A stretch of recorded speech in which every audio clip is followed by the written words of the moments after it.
णमोऽर्हन्ताडं णमो सिद्धाडं णमो आर्याडं णमो वज्झायाडं णमो लोये सव्यसाहुडं मोक्षमार्गस्य नेतारं भेत्तारं कर्मभूभृतां ज्ञातारं विश्वतत्त्वानां वन्दे तद्गुणलब्धये।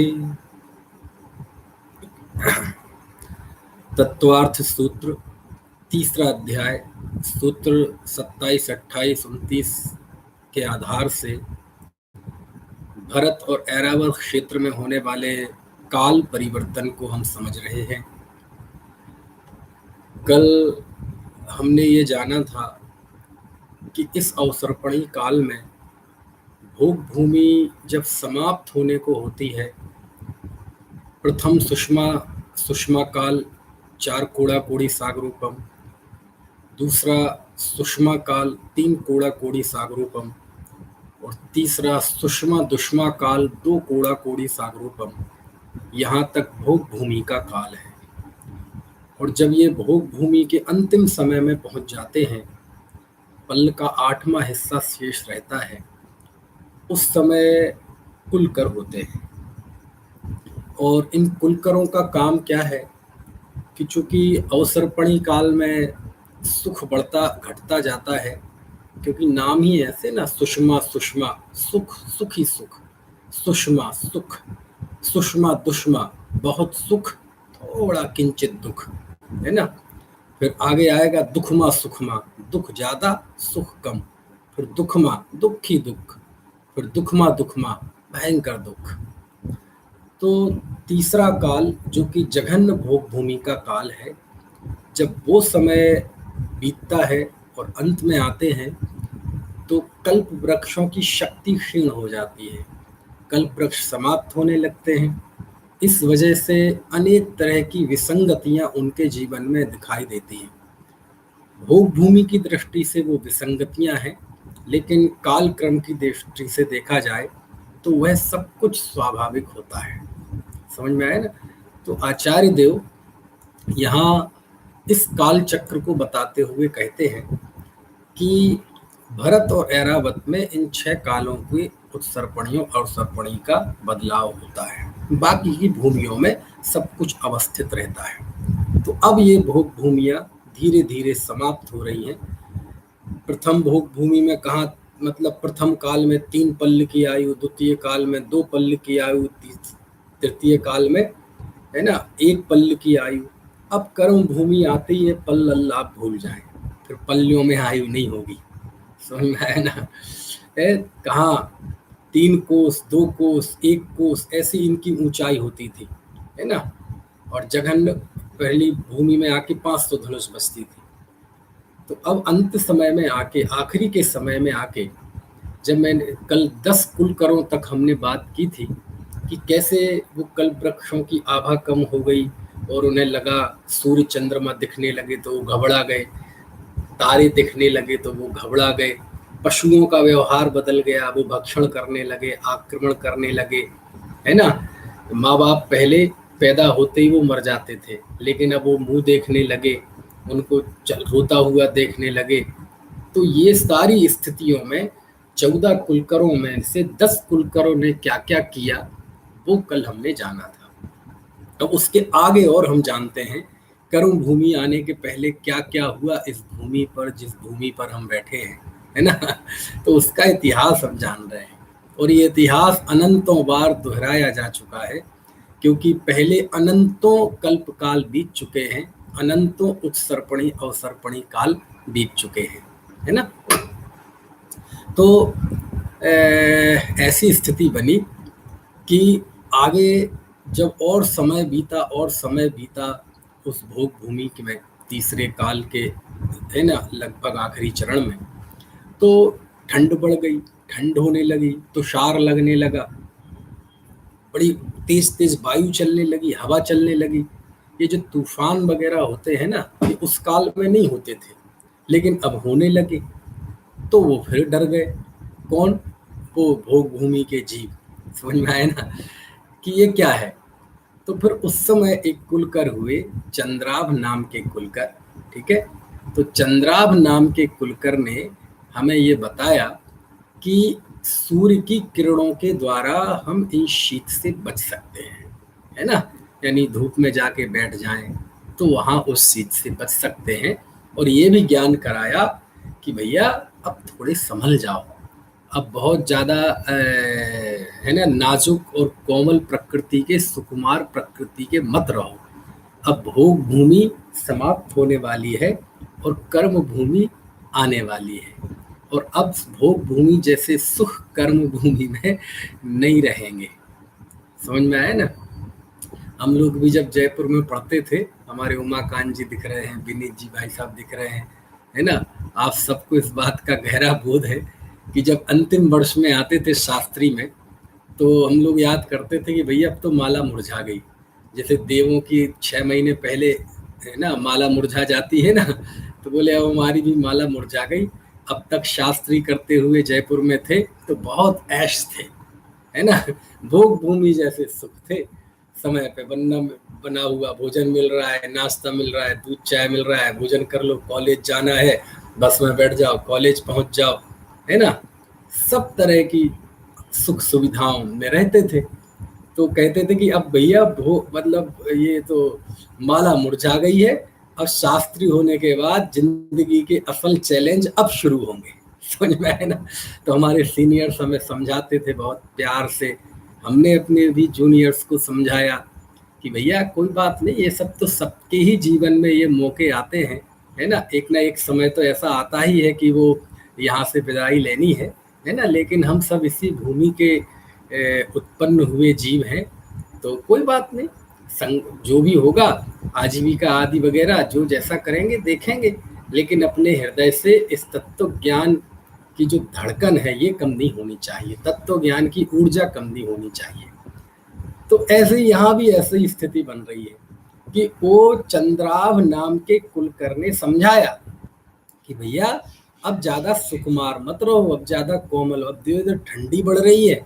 अरे अभी तो बहुत कुछ देखना है जिंदगी में, अभी तो सब कुछ सावन के अंधे को जैसे हरा हरा दिखता है ना, तो अभी तक भोग भूमि का काल था, मस्ती में बीता है जीवन। अरे अब कर्म भूमि प्रारंभ होने वाली है कुछ समय में, और जब कर्म भूमि आएगी तो ये सारी चीजें पीछे छूट जाएंगी। ऐसा ज्ञान उन चंद्राभ नाम के कुलकर ने उन्हें कराया। तब जाके फिर वो ठंड वगैरह से बचने के लिए सूर्य की, है ना, धूप सेकने लगे, है ना। और ये भी समझ में आने लगा कि अब आगे जीवन उतना आसान होने वाला नहीं है। और समय बीता, और जब समय बीता तो अभी तक तो सूर्य चंद्रमा तारे दिखाई देते थे, लेकिन अब बादल दिखाई देने लगे। आप देखो कितने बड़े बड़े बादल आसमान में। तो जब वो सूर्य चंद्रमा से डर गए थे तो बादल देख के डरने लगे। ये बादल, ये क्या है भैया, ये क्या है, इतने बड़े बड़े सफेद सफेद बादल देख के डरने लगे। वर्षा होने लगी, अरे पानी क्यों गिर रहा है, बारिश क्यों हो रही है, बारिश से डरने लगे। आज भी डर जाते हैं बच्चे, जब बादल गरज के एकदम बारिश होने लगे ना तो वो डर जाते हैं। कई बच्चे एकदम माँ बाप से जाके चिपक जाते हैं, है ना। खूब तेज बारिश हो तो डर जाते हैं। तो वो तो कर्म भूमि के जितने जितने बच्चे भोले होते हैं ना, उससे ज्यादा भोले भोग भूमि के जीव होते थे युवा भी। समझ में। तो बारिश होने लगी, बिजली बिजली कड़के। अब बिजली में तो हम ही डर जाते हैं, बड़े बड़े 30 मारखा डर जाते हैं। तो बारिश गिरे और बिजली कड़के, तो बिजली कड़कने से वो डर जाए। समझ में आया ना। नदी पर्वत ये भी दिखने लगे। तो जब ये स्थिति, ये प्राकृतिक चीजें दिखाई देने लगी, बारिश, बिजली, वर्षा, बादल, नदी, पहाड़, तो वो डरने लगे। ये सब पहले नहीं थे क्या, पहले सब थे, पर्वत वगैरह, नदी, है ना। लेकिन वो अपने स्थान से कहाँ जाएं, वो तो अपने मस्त रहते थे। और प्रकाश में, रत्नों के प्रकाश में, कल्प वृक्षों के प्रकाश में दूर ज्यादा दिखता ही नहीं था, देखते ही नहीं थे वो। आंखें तो बहुत अच्छी थी, लेकिन ऐसी स्थिति थी। अब ये सारी चीजें उन्हें दिखने लगी, और जब दिखने लगी तो वो डरने लगे। बिजली से डरे, बारिश से डरे, है ना, बादलों से डरे, पर्वतों से डरे। तो ऐसी स्थिति जब आई तो फिर उन्होंने इस बात की शिक्षा दी, उन्हें इस बात की ट्रेनिंग दी, उपदेश दिया, शिक्षा दी, समझाया कि भैया बारिश से बचने के लिए तुम छातों का प्रयोग करो, है ना, है।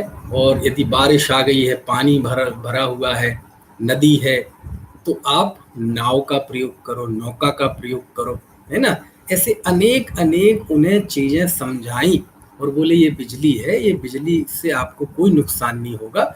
उन्होंने बिजली का स्वरूप बताया, वर्षा का स्वरूप बताया कि ये वर्षा आपके लिए नुकसान नहीं देगी, आगे ये वर्षा ही, है ना, क्योंकि जब कल्प वृक्ष सूख गए थे ना, समाप्त हो गए थे, तो आखिरी आखिरी में जाके अपने आप जमीन में, है ना, फल फूल और पौधा वगैरह उगाते थे, तो फिर वो खाते थे उसे, है ना। तो अभी वो समय आ रहा है, तो कहते ये बारिश कोई बुरी चीज नहीं है, बारिश तो बहुत बढ़िया है, बारिश से तो कुदरत में खुशहाली छाएगी, ये कोई जल ऊपर से गिर रहा है, ये आपके लिए नुकसानदेह नहीं है। ऐसी सारी चीजें समझाई। और ये पर्वत है, तो बोले ये पर्वत भी कोई ऐसी इससे डरने की चीज नहीं है, जाओ पर्वत पे चढ़ जाओ, पर्वत पे सीढ़ी, समझ में आया ना, पर्वत पे सीढ़ी बनाना का सब बताया कि इसमें सीढ़ी बना लो, सीढ़ी बढ़ के चढ़ जाओ।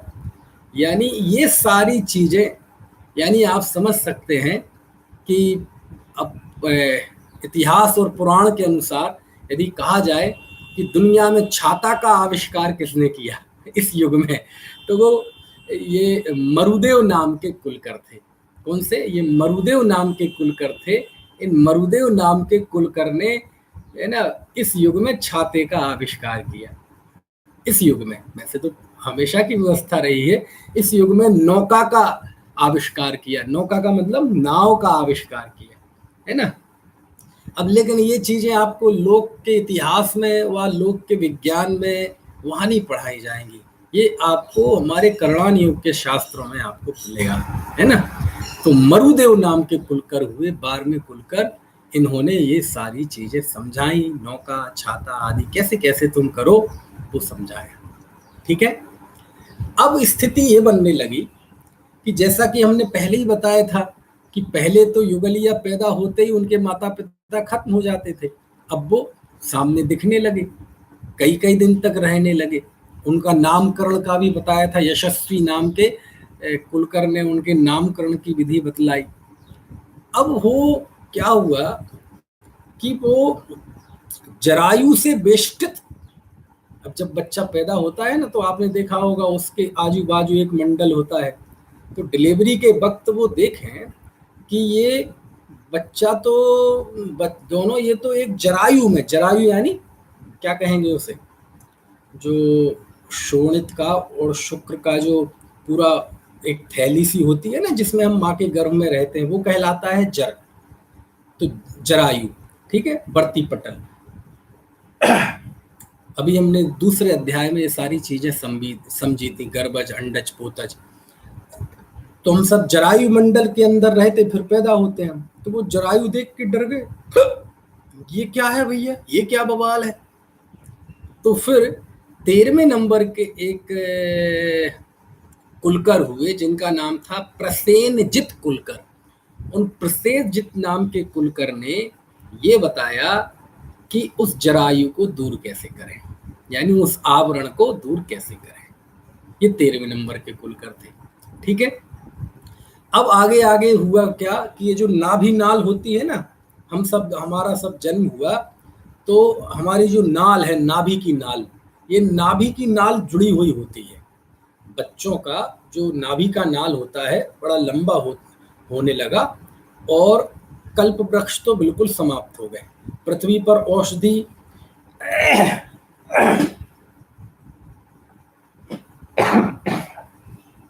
इस समय तक आते आते कल्प वृक्ष पूरे समाप्त हो गए, और जैसे आज बच्चे होते बिल्कुल वैसी डिलीवरी होने लगी, लंबी लंबी नाल होने लगी। तो वो उससे भी समझ में ना आए हम ये क्या करें। तो उस समय अंतिम कुलकर हुए नाभि राय। समझ में आया ना, नाभि राय जो कि ऋषभ देव के पिता थे। अंतिम कुलकर नाभि राय हुए। आप समझ लो, नाभि राय और मरुदेवी, है ना, ये युगलिया थे, ये भोग भूमि के जीव थे। तो अंतिम कुलकर नाभि राय ने उस नाभि नाल को काटना सिखाया और आजीविका के उपदेश दिए, है ना। औषधिया, धन धान्य आदि की पहचान कराई, इनका कैसा उपयोग करना ये पहचान, क्योंकि उस समय भी अभी कल्प वृक्ष तो समाप्त हो गए थे, लेकिन अभी उगानी नहीं पड़ती थी खाने चीने पीने की वस्तुएं, औषधियां वगैरह। ये सब आवाज नहीं आ रही है, ऐसा कैसे हो सकता है? मीना जी कह रही आवाज नहीं आ रही, ये सही है क्या बात? मीना जी कह रही आवाज नहीं आ रही, ये सही है क्या? चलिए, आवाज आ रही है, आपके यहीं कुछ गड़बड़ है। तो मैं ये कह रहा था कि कल्प वृक्ष समाप्त हो गए, अब कल्प वृक्षों से भोजन नहीं मिलता। तो उस समय बताया कि भैया, ये नाभि राय कुलकर ने कि अरे घबराओ मत, तुम्हें भूख लग रही है, तुम्हारे भोजन की आवश्यकता है, भोजन की मतलब व्यवस्था है, क्या करें? तो ये जो वनस्पतियां उगाई हैं, जो फल उगाए हैं, है ना, ये सारी चीजें जो उगाई हैं, देखो उन्होंने सब पहचान करना बताए, कैसे पहचान करना। अपन यहाँ की भाषा में कहें, देखो ये अमरूद है, अपने आप उगता था, किसी से कोई कोई उनके बीज डालता हो और उगते हो, ऐसा नहीं, अपने आप उस जमीन में हमारी जो खाने पीने की चीजें, शुद्ध वस्तुएं, वो अपने आप उगाती थी। देखो ये आम है ना, इसको ऐसे खाते हैं, समझ में आए ना। ये अनाज है, इन अनाज को, है ना, ऐसे खाना चाहिए। वो सारी चीजें उस समय नाभि राय कुलकर ने लोगों को समझाई, समझ में आया ना। तो ये कुलकर का काम था, है ना। धान्यों की पहचान कराई, ये गेहूं है, ये चावल है, ये बाजरा है, इसे ऐसे खाते हैं, ये मक्का है ना, ये इसकी रोटी बनती है, इसकी दाल बनती है, इसके ऐसे सारा समझाया उन्होंने। समझ, उनके प्रयोग को कैसे प्रयोग करना है इनका, यानी आप ये समझ लो, जितनी आज रेसिपी वगैरह चलती है ना, भोजन बनाने की क्लास, भोजन कैसे बनाएं, इसका आविष्कार इस युग में किसी ने किया तो नाभि राय कुलकर ने किया। ये सारी चीजें समझाई कि भोजन कैसे बनाना, इनका कैसे उपयोग करना, क्योंकि भोले वाले जीव थे, उनने कभी कल्प वृक्षों से मिलता था, कभी आवश्यकता ही नहीं पड़ी। और इसको आप ऐसे समझो कि आज के कोई नवयुवक नवयुवती हो, है ना, वो पहले माँ बाप के घर पे रही लाड़ प्यार करने के, फिर बाहर में इंजीनियरिंग करने चली गई, हॉस्टल में भोजन खाया, टिफिन का भोजन खाया, कभी भोजन बनाया ही नहीं। अब उसकी मान लो जो शादी हो जाए तो उसे रोटी बनाना नहीं आता, लो जी, दाल बनाना, चाय बनाना नहीं आता, अब क्या करे, क्लेश तो होनी है, झगड़े तो होनी है। है ना। लेकिन समय बदल रहा है, सब धीरे धीरे रास्ते निकलते हैं। तो आज की जैसे बच्चों को भोजन बनाना नहीं आता, कुछ नहीं आता, हर चीज बनी बनाई मिल गई तो खा गए। अब जब सामने परिस्थिति आए तो फिर यूट्यूब देखेंगे, यूट्यूब में फिर सर्च करेंगे, है, चाय कैसे बनाए, है, दाल कैसे बनाए, पूड़ी कैसे बनाए, ऐसे ऐसे फिर वो उपक्रम करने पड़ते हैं। किसी से फ़ोन से पूछते हैं, फ़ोन से पूछने में ऐसा लगता है यार कौन पूछे, तो आजकल विश्व गुरु बन गया है यूट्यूब, समझ में आया ना। है, कई लोग तो मजाक में ऐसा भी कहते, जब ये वैक्सीन की पूरे देश में किल्लत हुई ना, अभी भी है, बोले चिंता मत करो, अभी थोड़ी शुरुआत है, दिक्कत है, कुछ समय बाद ये महिलाएं यूट्यूब पे वैक्सीन की रेसिपी देख देख के घर घर में वैक्सीन बनाएंगी, कोविशील्ड को वैक्सीन वगैरह, है ना। तो वो तो चलो एक मजाक की बात हो गई। तो ये उस समय समझ लो नाभि राय कुलकर ने ये सारी चीजें सिखाई, सबको शिक्षा दी कि कैसे तुम इन अनाजों का, फल सब्जियों का इस्तेमाल करो, कैसे इनको खाओ, है ना। कई बार बनाना नहीं आता, कई बार बना लें तो खाना नहीं आता किसी को। जब हम बाहर जाते हैं लॉकडाउन की वजह से, अब तो 1.5 साल से बंद सही है, जब बाहर जाते हैं विविध विविध क्षेत्रों में, तो कई डिश ऐसी लाते हैं लोग बाग कि हमें पूछना पड़ता है भैया ये क्या है, तो वो बताते हैं वो मेंदू बड़ा है, क्या कहलाता है वो, है, ये है, मतलब कहीं कहीं अप्पे है जी, अप्पे। फिर पूछता हूँ भैया इसे कैसे खाया जाता है, क्या इसकी खाने की विधि है? मुंह से ही खाया जाता है। अरे मुंह से तो सब खाया जाता है, आंख नाक कान से कौन खाता है? विधि मतलब तो हम ऐसे उठा के खाने, बोले पंडित जी ऐसे नहीं खाते, इसको ऐसे लेके इस चटनी के साथ खाते हैं, ऐसे ऐसे। समझ में आए ना? तो आप सोच लो, ये तो हम पंचम काल के धुरंधर जीवों की हालत है, भोग भूमि के जीवों की क्या हालत होती होगी। तो नाभि राय कुलकर ने ये सारी चीजें सिखाई। समझ में आए ना? इस तरह ये 14वें कुलकर नाभि राय हुए, और इन्हीं नाभि राय का की संतान हुए थे ऋषभदेव। समझ में आए ना? ऋषभदेव, और ऋषभदेव की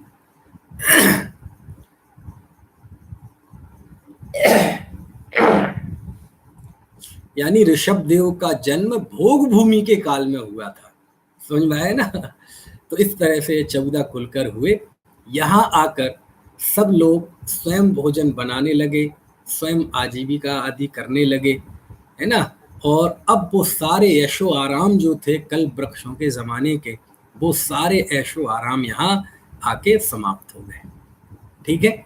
और जब ऋषभदेव हुए, और आपको पता है ये नाभि राय के नाम से इस देश का नाम चला, नाभि वर्ष, अजनाभ वर्ष। इन नाभि राय का दूसरा नाम है अजनाभ। तो इस देश का नाम इन नाभि राय की वजह से प्राचीन नाम मिलते हैं, नाभि वर्ष, अजनाभ वर्ष, ऐसे नाम मिलते हैं। यानी ये नाभि राय जो अंतिम कुलकर हैं, इनका कितना प्रभाव रहा होगा इससे आप समझ सकते हैं, है ना? और नाभि राय और मरु देवी का ऐसा उल्लेख आता है कि बाकायदा इनका विवाह हुआ था, है ना? यानी ये युगलिया पैदा नहीं हुए थे, इनका बाकायदा विवाह हुआ था। समझ में आया ना? किनका? नाभि राय और मरु देवी का। और ऐसे उल्लेख आते हैं, है ना?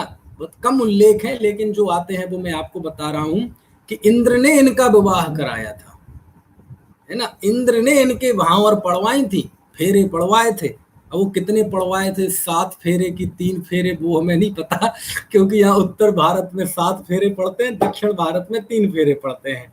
अन्य अन्य जगह अन्य अन्य विधि थी। तो किस विधि से उन्होंने विवाह कराया था, है ना? तो वो इंद्र ने उनका विवाह कराया था। समझ में आया ना? इंद्र यानी जो मंत्र पढ़ने वाला होता है ना, पंडित, विवाह के समय वो फेरे पढ़ाता है, जिसे हम 1100, 2100, 5100 रुपए देते हैं, वो गांव में तो और कम देते हैं। तो नाभि राय मरु देवी का विवाह कहते हैं उस इंद्र ने कराया था, इंद्र ने फेरे पढ़वाए थे, इंद्र ने मंत्रोच्चार किए थे, ऐसे सब उल्लेख आते हैं। तो कुल मिला के यहाँ ये 14 कुलकर हुए। लेकिन ध्यान रखना, अभी भोग भूमि ही चल रही है, अभी कर्म भूमि नहीं आई है, लेकिन कर्म भूमि लगभग आ गई है। टेक्निकली नहीं आई है, प्रैक्टिकली अभी आ गई है कर्म भूमि। अब हुआ ये, ऋषभदेव बड़े हुए, ऋषभदेव राजा बन गए। अभी तक भी सब वही चल रहा था। क्या चल रहा था कि वो अपने आप वनस्पतियां हो जाती थी, लोग अपने आप फसल हो जाती थी, कोई ट्रैक्टर, कोई हल, कोई बैल, ऐसा कुछ नहीं होता था। कीटनाशक वगैरह होने का तो सवाल ही नहीं उठता, बिल्कुल अपने, क्योंकि लेकिन अपने आप ये आज भी देखो, आप जब गाड़ी से जाते हैं कहीं, तो बहुत सारी लाखों करोड़ों किस्म की, है ना, जो करोड़ों पेड़ पौधे अपने आप उगे हैं, वो किसी ने उगाए नहीं है, अपने आप उगे हैं, है ना? तो ऐसे ही ये तो चलो कोई ना कोई बीज रहा होगा, तो वहां भी ऐसे अपने आप वनस्पतियां होती हैं। यहाँ तो घास फूस तो अपने आप हो जाती है, यहाँ घास फूस तो अपने आप हो जाती है ना? लेकिन आप सोचो काजू के वृक्ष अपने आप हो जाएं, आम के वृक्ष अपने आप हो जाएं, वो आपको लगाने पड़ते हैं। तो लेकिन उस समय ऋषभदेव के पहले और ऋषभदेव के शुरुआती काल में भी ऐसा ही चलता था, अपने आप वनस्पतियां हो जाती थी, अनाज हो जाता था। बस नाभि राय ने उसे सिखा दिया था कैसे धान मतलब अनाज निकालना, उसे कूटना, उसको भोजन बनाना, ऐसे ऐसे उन्होंने सब सिखाया था। आजीविका आदि के भी उपाय बताए थे कि कैसे आजीविका करें आप, ठीक है? लेकिन एक समय ये आया कि जब ऋषभदेव का शासन चल रहा था, ऋषभदेव इस युग के, है ना, ऋषभदेव इस युग के प्रथम तीर्थंकर हुए ना। तो तीर्थंकर की अवस्था में नहीं, जब वो राजा थे, ठीक है? उनकी 84 लाख पूर्व की आयु थी ऋषभदेव की, है ना? और क्योंकि मैंने बताया आपको कि कर्म भूमि टेक्निकली तो शुरू नहीं हुई थी, लेकिन प्रैक्टिकली कर्म भूमि शुरू हो गई थी, क्योंकि भोग भूमि में तो जघन्य एक पल की आयु है, और ऋषभ देव की तो 84 लाख पूर्व की आयु थी, यानी बहुत कर्म भूमि आ गई थी, है ना। तो 63 लाख पूर्व तो ऋषभ देव के युवा अवस्था, कुमार अवस्था में बीते, ठीक है। 20 लाख पूर्व, सॉरी 20 लाख पूर्व, और फिर 63 लाख पूर्व तक उन्होंने राज्यपाट संभाला। तो उनका यौवन काल जब आने वाला था, यानी 20 लाख पूर्व उनके जब निकल गए, तब तक तो सब ठीक चलता रहा। वो जब राजा बने थे तो उस समय एक और परिवर्तन हुआ। क्या परिवर्तन हुआ कि वनस्पतियां उगना बंद हो गई, फल वगैरह सब्जियां उगना बंद हो गई। अब क्या करें?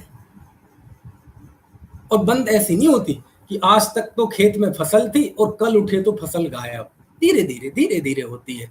पहले फसल अपने आप होती थी, फिर थोड़ी होने लगी, फिर थोड़ी होने लगी, लोग परेशान होने लगे। एक मौका आया कि वनस्पतियां वगैरह अपने आप होना बंद हो गई। अब लोग भूख, मतलब उनको लगने लगा कि ऐसे तो हम भूखे मर जाएंगे। समझ में आया ना? तब क्या करें? तो तब ये सब राजा ऋषभ देव के पास पहुंचे। महाराज है, महाराज बचा लो, महाराज बचा लो, क्या करें, त्राही माम है ना। तब ऋषभ देव ने उस समय 6 कर्मों का उपदेश दिया, जिन्हें षट कर्म कहते हैं। कौन कौन से? असी, मसी, कृषि, विद्या, कला और वाणिज्य। ये 6 प्रकार का उपदेश उन्होंने, यानी उपदेश यानी जनता को ये 6 चीजें सिखाई, है ना। खेती करना सिखाया कि भैया अब समय भूल जाओ, अब अपने आप नहीं होगी वनस्पतियां, अब आपको उगानी पड़ेंगी, आपको कर्म करना पड़ेगा, है ना, पुरुषार्थ करना पड़ेगा। इसलिए इसका नाम कर्म भूमि है। आपको षट कर्म करने पड़ेंगे। तो महाराज ये कर्म भूमि में ऐसा, हाँ खुद उगाना पड़ेगा। महाराज ये कर्म भूमि तो बहुत परेशान हो गए हम तो इससे, हमें तो आदत नहीं है। आदत नहीं है तो बना लो साहब, ये तो बड़ा धोखा हो गया हमारे साथ। धोखा होगा कुछ नहीं है। अब कर्म भूमि प्रारंभ हो गई है, होने वाली है, और कर्म भूमि में आपको ये षट कर्म करके ही आजीविका वगैरह कमाने पड़ेंगे। ये तो बहुत बुरा हुआ। अरे बुरा नहीं हुआ, इस कर्म भूमि से ही व्यक्ति सर्वार्थ सिद्धि जा सकता है, उत्कृष्ट पुण्य करके, और भयंकर पाप करके साथ में नरक में जा सकता है, और उत्कृष्ट धर्म आराधना करके मोक्ष में जा सकता है। सारे संसार के रास्ते यहां से खुल जाते हैं। संसार से गर्त में जाने का रास्ता भी यहां से खुल जाता है, और ऊपर से ऊपर जाने का भी रास्ता खुल जाता है। अरे ये कर्म भूमि अच्छी है भैया इस दृष्टि से। खैर, उस समय राजा ऋषभ देव ने खेती करना सिखाया, है ना, तलवार चलाना सिखाया, क्योंकि अब स्वाभाविक है आजीविकाएं हैं तो संघर्ष भी होंगे, है ना, एक दूसरे के राजा पर चढ़ाई भी करेंगे, तो शस्त्र कला सिखाई। असी, मसी, मसी यानी होता है सिहाई, लिखना पढ़ना सिखाया। किन्ने? ऋषभ देव ने। सोचो आप, यानी अंक विद्या सिखाई। आपने देखा होगा ना, उन्होंने, उनकी 2 बेटियां थी, ठीक है ना, ब्राह्मी सुंदरी, दोनों को आजू बाजू बिठाल के वह उन्हें सिखाते थे। एक को अंक विद्या और एक को क्या कहते हैं ये, अक्षर विद्या। और आज भी जो हमारी लिपि है, लिपि जो हम देवनागरी लिपि लिखते हैं, इसका विकास ब्राह्मी लिपि से हुआ, और इन्होंने अपनी लिपि जो अक्षर ज्ञान ब्राह्मी को कराया था, और सुंदरी को अंक लिखना सिखाया था, है ना। वो एक तरफ ऐसे दोनों को एक साथ बिठाते थे, तो ऐसे ब्राह्मी को ऐसे 1 2 3 ऐसे करके सिखाते थे, ऐसे सुंदरी को, और ब्राह्मी को ऐसे करके, ऐसे लाइन से। यही कारण है कि आज भी लिपि ऐसे लिखी जाती है और अंक ऊपर से नीचे लिखे जाते हैं। समझ में आया ना? यानी इस युग में शिक्षा का प्रथम अधिकारी कोई हुआ तो बालिकाएं हुई। क्या कह रहा हूं मैं? ये हमारे देश का इतिहास है, ये हमारे महापुरुषों का इतिहास है। ऋषभ देव ने शिक्षा सबसे पहले अपनी बालिकाओं को दी। समझ में आया ना? अपनी दोनों पुत्रियों को अंक विद्या और लिपि विद्या सिखाई, लिखना सिखाया, पढ़ना सिखाया, बोलो गणित सिखाई किसने? ऋषभ देव ने सिखाई। तो इससे आप समझ सकते हैं कि भारतीय इतिहास में स्त्री शिक्षा के प्रति कितनी जागरूकता रही, कि सबसे पहला अधिकार उन्होंने अपनी बेटियों को पढ़ने का दिया। ये तो बीच में हमारे देश में ऐसा काल आया, सच में आधुनिक इतिहास की बात कर रहा हूं मैं, कि बीच में विदेशी लोग आए, विदेशी आक्रांता आए और उन्होंने देश को तहस नहस कर दिया, और हमारी मंदिर तोड़ दिए गए, हमारे साहित्य जला दिया गया, हमारी जो शान आन बान शान थी, पूरे विश्व में जो हमारा ज्ञान, हमारी संस्कृति, हमारा साहित्य जो गौरव की चीज थी, उन्होंने सबको तहस नहस कर दिया। समझ में आती है बात की नहीं? उस समय हमें अपने मंदिर बचाना मुश्किल हो गए, शास्त्र बचाना मुश्किल हो गए, अरे क्या बताएं, हमें अपनी बेटियों की इज्जत बचाना मुश्किल हो गया। समझ में आए ना? और बेटियों की इज्जत बचाना मुश्किल हो गया तो हमने उन्हें घर से निकालना बंद कर दिया, स्कूल में भेजना बंद कर दिया। बेटियों की शिक्षा मतलब उनकी सुरक्षा में आड़े आने लगी उनकी शिक्षा, तब हमने उनको शिक्षा देना बंद कर दिया, घूंघट में रखना शुरू कर दिया, है ना? तो ये सारी जो परिस्थिति बनी, ये अपने घर की इज्जत की सुरक्षा के कारण से होना पड़ा, और फिर वो शिक्षा से दूर हो गई, ये होगा। लेकिन समय बदला, अब तो लड़कियां सबसे आगे हैं। आप कोई भी आईआईटी, आईआईएम, कहीं की भी कोई एआई ट्रिपल, जो भी दुनिया का टेस्ट हो, एग्जाम हो, सबकी मेरिट निकाल के ले लीजिए, 10 में से 9 लड़कियां होती, एक आध कोई, है ना, सोहबा होता है हमारा बालक। समझ में है ना? तो अब क्यों? क्योंकि अब वो बीच की वो चिंताएं खत्म हो गई, तो अब बेटियां फिर आगे आने लगी। तो हमारे यहाँ आदिनाथ ने, ऋषभ देव ने, आदिनाथ ना कहे, आदिनाथ तो भगवान हो गए, जब वो बाद में मुनि बने और तीर्थंकर हुए तब भगवान हुए। उस समय तो राजा के तौर पे उन्होंने सब किया है, कि सब कुछ आज जितना भी ज्ञान विज्ञान विकसित है, आज सारा ज्ञान विज्ञान उसके मूल में आप जाएंगे तो ऋषभ देव ने सिखाया, है ना? ऋषभ देव ने लिखना सिखाया, ऋषभ देव ने पढ़ना सिखाया, ऋषभ देव ने युद्ध कला सिखाई, ऋषभ देव ने व्यापार करना सिखाया, ऋषभ देव ने अरे मकान बनाना, मूर्ति बनाना, क्या जो जो भी कलाएं होती हैं, है ना, कलाएं मतलब चित्रकला भी, नृत्य कला, अरे ये अपने दोनों क्या नाम, बाहुबली और भरत बाहुबली, इन्हें नृत्य करना सिखाया था, नृत्य विद्या सिखाई थी, बोलो शस्त्र विद्या सिखाई थी किन्होंने? ऋषभ देव ने। किनको? भरत बाहुबली को। संगीत कला सिखाई थी, है ना, वास्तुकला, सारी कलाएं, है ना, है लकड़ी का काम, नक्काशी का काम, जितनी कलाएं हैं सब। अरे योग विद्या, ये जो योग कहते हैं ना हम, योग प्राणायाम वगैरह, योग विद्या भी भगवान राजा ऋषभ देव ने सिखाई थी। योग के आदि कर्ता इस युग के ऋषभ देव है। कौन सा ज्ञान विज्ञान, फिजिक्स, केमिस्ट्री, रसायन, सामुद्रिक शास्त्र, सारा ज्ञान विज्ञान इस युग में यदि जाके केंद्रित होता है तो ऋषभ देव में केंद्रित होता है। ऋषभ देव ने ये सारी चीजें, यही कारण है कि ऋषभ देव एक इतना बड़ा व्यक्तित्व हुए हमारे इतिहास में, इतने बड़े व्यक्तित्व हुए। अरे उन्हें क्या क्या कहा जाता है? प्रजापति, आदि ब्रह्म, आदि ब्रह्म कहा जाता है। बोलो आप, आदि ब्रह्म किनको? ऋषभ देव को, है ना। प्रजापालक, सृष्टि के उत्पादक। अरे सृष्टि के उत्पादक यानी समझ गए किस अर्थ में? ये सृष्टि तो अनादि अनंत है, कोई इसका उत्पत्ति करने वाला, संभालने वाला, संहार करने वाला नहीं है। लेकिन इस युग में जब कर्म भूमि आने लगी और लोगों को समझ में नहीं आ रहा था हम कैसे जीवन यापन करें, कैसे पेट भरें, कैसे, उस समय लोगों को जीवन जीने की कला, जीवन में कैसे कर्म करना, असी मसी, कृषि विद्या, कला, वाणिज्य, व्यापार करना, ये सारी चीजें उस समय ऋषभ देव ने सिखाई। इसलिए प्रजापति, आदि ब्रह्म, ब्रह्म, आदि मनु, ऐसे ना जाने कितने कितने नाम जैनेतर साहित्य में भी मिलते हैं। और इतने बड़े व्यक्तित्व हुए ऋषभ देव कि दुनिया के हरेक, ज्यादातर आप चले जाएंगे, सब संस्कृति सभ्यता वालों ने ऋषभ देव को किसी न किसी रूप में अपनाया है। हमारे यहाँ तो प्रथम तीर्थंकर हुए, दूसरी जगह जाओ वह उन्हें विष्णु का अवतार मानते हैं ऋषभ देव को। क्यों?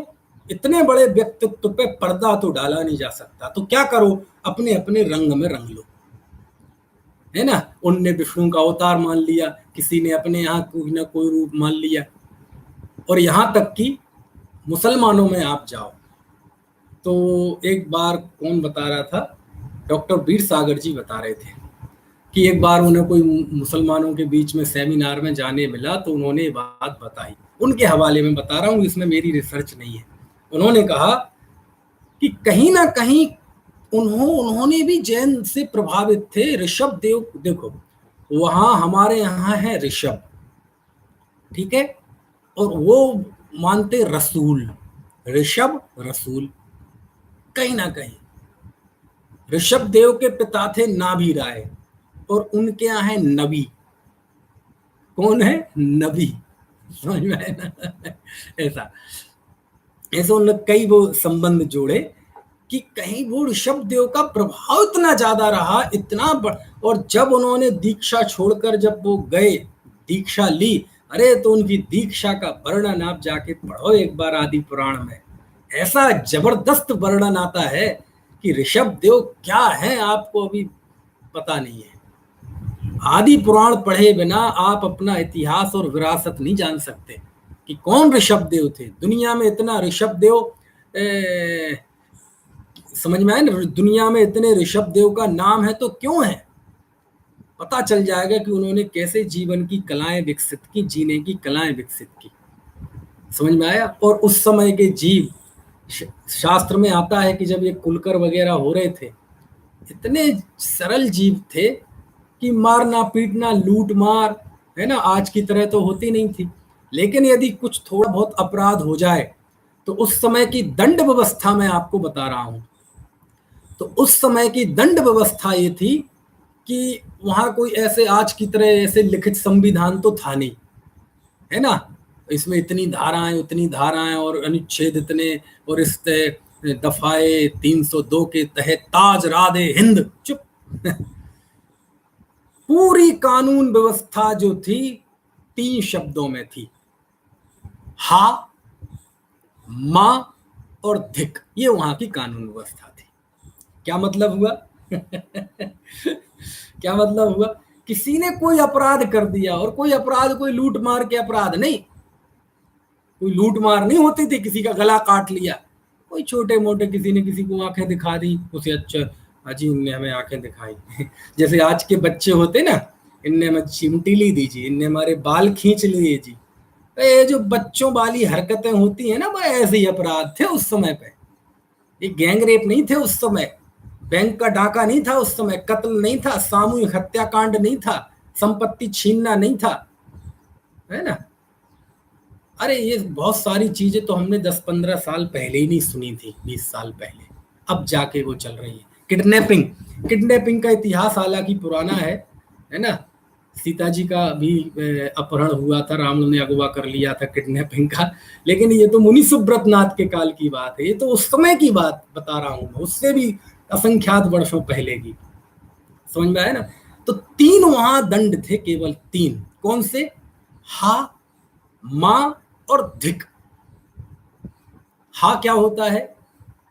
हा मतलब ये तुमने क्या किया, बस इतने में वो जी सुधर जाता था, उसे अपने आप में वो मतलब मान लेता था हाँ मेरी गलती है, और कहता अब ये दोबारा गलती नहीं होगी, उसे सजा मिल गई। इतने में भी तो सेकंड डिग्री थी, सबसे पहली डिग्री क्या थी? फर्स्ट डिग्री हा। क्या किया है, गलत है, इतने में वो सुधर जाता था। इतने में ना सुधरे तो दूसरी डिग्री थी, सेकंड डिग्री मां। मां मतलब मत कर बेटे, मत कर भाई ऐसा, इतने में वो सुधर जाता था। और इसमें भी ना सुधरे तो थर्ड डिग्री थी, तीसरी डिग्री। आज की थर्ड डिग्री तो आप जानते हैं, आपने किसी ने देखा है? पुलिस वाले जब थर्ड डिग्री देते हैं, आप में से किसी को दी है थर्ड डिग्री पुलिस ने? बोले पंडित जी कैसी बात कर रहे हैं, हमने तो पुलिस स्टेशन का मुंह ही नहीं देखा। चलो, लेकिन आपने देखी सुनी तो होगी थर्ड डिग्री क्या होती है, फिल्मों इल्मों में तो देखी होगी।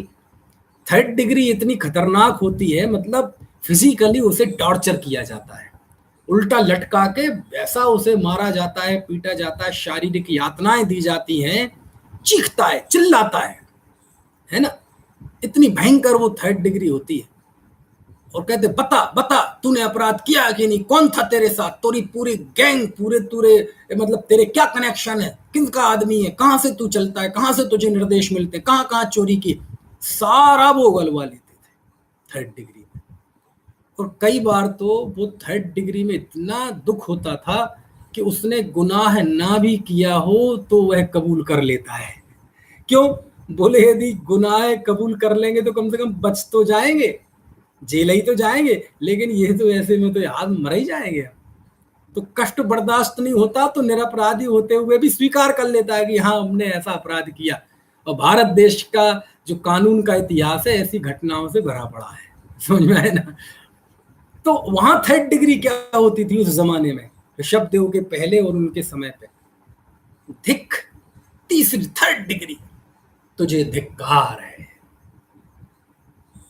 हा मां, धिक, धिक कह दिया ना किसी को, अरे तुझे धिक्कार है, समझ लो उसे आपने सूली पे चढ़ा दिया, उसे फांसी पे चढ़ा दिया, उसे आपने सजाए मौत दे दी, काले पानी की सजा दे दी, समझ लो आप। यानी आपने उसे तोप में बंधवा के उस तोप चलवा दी। कौन सी कौन सी? धिक, तुझे धिक्कार है। धिक्कार दिया यानी तू नजरों से गिर गया। ये थर्ड डिग्री, ये दंड व्यवस्था थी वहां। कोई जेल नहीं, कोई काला पानी नहीं, कोई सूली नहीं, कोई हंटर नहीं, है ना। और ये दुबई की तरह है ना वहाँ सऊदी में होता ना है, चाबुक मारे जाते हैं, कोई ने गलती कर दी चौराहे पे चाबुक, अरे कुछ नहीं, ना हर्जाना ना जुर्माना, बस हा इतने में सुधर गया जी, मत कर, इतने में सुधर गया, धिक्कार है तुझे, इतने में सुधर गया, इतने जीव थे ऐसे सीधे साधे, समझ में आया ना। तो उस समय ऋषभ देव ने सभी जीवों को आजीविका करना सिखाई, अनाज उत्पादन करना सिखाया, उसका भंडारण करना सिखाया, ये सारी चीजें है ना, लिखना पढ़ना सिखाया, शस्त्र विद्या सिखाई, संगीत, नृत्य कला, जो जो भी आज कर ज्ञान विज्ञान विकसित हुआ है ना, वो सबके मूल में जाएंगे उसकी परंपरा में। तो सारी परंपराएं ऋषभ देव तक जाती है। अब दूसरे जगह जाएंगे तो कोई भी ज्ञान विज्ञान बात आएगी वो घेर फेर के ले दे के अंत में वेदों तक पहुंच जाएंगे कि वेद में ऐसा लिखा, ऋग्वेद में ऐसा लिखा, ये लिखा, ये लिखा, है ना। और इतिहास में यदि आप हर चीज पीछे पीछे चलते जाएंगे तो हर चीज अंत में ऋषभ देव तक जाएगी, समझ में आया। और ऋषभ देव के पहले तो भोग भूमि का काल था, तो अब उसका तो क्या कहें, है ना, इस तरह से। और जब ऋषभ देव हुए तो उन्होंने ये सब जीवों को सिखाया। और इस तरह ऋषभ देव ने 83 लाख पूर्व तक शासन किया, राजा रहे वो। और 83 लाख पूर्व राज करते करते उन्होंने कितना, उनका मतलब उनको राजा, प्रजा थी बिल्कुल सच में पिता जैसा मानती थी, क्योंकि भोग भूमि में तो राजा प्रजा वगैरह होती नहीं थी। आज की राजनीति के इतिहास में भी जाएंगे, पीढ़ी से पीढ़ी पीछे चलते जाएं तो यहां भी हमें जाके ऋषभ देव तक ही जाना पड़ेगा। क्यों? क्योंकि ऋषभ देव के पहले इस युग में कोई राजा नहीं था, तो आदि राजा थे, पहले राजा। तो आप सोचो उस समय राजा के क्या मानक रहे होंगे कि वो अपने राजा को प्रजा पिता जैसा मानती थी। अरे हमें जीवन सिखाया है, दिया है तो महाराज साहब ने दिया है ना। आज हम जो विद्या कला है ना, लिखना पढ़ना ज्ञान, जितना हमारे जीवन में मंगल है, ज्ञान है, सब कुछ महाराज का दिया हुआ है। समझ में आती है बात कि नहीं? तो असली कैसा होता है राजा, राजा का भी यदि कोई आदि स्रोत देखना हो, राजा प्रजा का कैसा संबंध होता है, इसका भी यदि आदर्श रूप देखना हो तो आपको आदि पुराण खोलना पड़ेगा, ऋषभ देव का जीवन जानना पड़ेगा, समझ में है ना। है तो 84 लाख पूर्व की आयु थी ना, तो 20 लाख पूर्व तो उनके निकल गए थे कुमार अवस्था में। उसके बाद 63 लाख पूर्व तक उन्होंने राज्यपाट संभाला, और इस तरह 83 लाख पूर्व की आयु हो चुकी थी। अभी भी भोग भूमि का ही काल है, कर्म भूमि यद्यपि प्रैक्टिकली प्रारंभ हो गई है, लेकिन काल की दृष्टि से अभी भोग भूमि ही है। और 63 लाख पूर्व की आयु बीतने पर बस पे, जैसा कि कथानक आता है, सब जानते हैं, एक दिन नीलांजना का नृत्य चल रहा था, जिसे देखकर ऋषभ देव को वैराग आ गया, राजा ऋषभ देव को, और उन्होंने फिर दीक्षा अंगीकार कर ली। दीक्षा लेने के बाद 1000 वर्ष तक वो तपश्चरण करते रहे, केवल ज्ञान की प्राप्ति हुई। और 1000 वर्ष कम कर दो तो 1,00,000 पूर्व तक वह तीर्थंकर अवस्था में रहे, अरहंत की अवस्था में रहे। पूरे, है ना, स्थान स्थान पर उनके समोषण का विहार हुआ और उन्होंने इस युग में धर्म तीर्थ की स्थापना की। और कब? पिछले 9 कोड़ा कोड़ी सागरोपम तो भोग भूमि के थे, तो 9 कोड़ा कोड़ी सागरोपम और उसके पहले उत्सर्पणी के कितने काल निकल चुके थे? उत्सर्पणी का 3 काल, तीसरे काल में तीर्थंकर होते, चौथे, पांचवें, छठवें, और उन सबका मिला के 9 कोड़ा कोड़ी सागरोपम। तो 9 कोड़ा कोड़ी सागरोपम उत्सर्पणी और 9 कोड़ा कोड़ी सागरोपम अवसर्पणी, ऐसे 18 कोड़ा कोड़ी सागरोपम में जो धर्म की विच्छुत्ति हो गई थी, था ही नहीं धर्म, चतुर्विध संघ था नहीं। 18, है ना, 18 कोड़ा कोड़ी सागरोपम बाद फिर ऋषभ देव ने धर्म की स्थापना की, उन्होंने धर्म तीर्थ की प्रवृत्ति की। इसलिए आज हम भगवान ऋषभ देव का इतना गौरव से नाम लेते हैं। और यही कारण है कि इस युग में हम कहें कि इस युग में जैन धर्म को किसी की स्थापना की तो ऋषभ देव ने की। धर्म की स्थापना, जैन धर्म नहीं, धर्म, क्योंकि धर्म एक ही है, एक ही था, है ना। इस युग में, वैसे जैन धर्म अनादि अनंत है, इस युग में उन्होंने स्थापना की। और फिर जब उस तीसरे काल के 3 साल 8 महीने 15 दिन शेष थे, भोग भूमि का काल ही चल रहा है, 3 साल 8 महीने 15 दिन शेष थे, तब भगवान ऋषभ देव को कैलाश पर्वत से मुक्ति की, निर्माण की प्राप्ति हुई। समझ में आए ना? तो समय हो गया है। बोलिए भगवान ऋषभ देव की जय। बाकी की बात कल।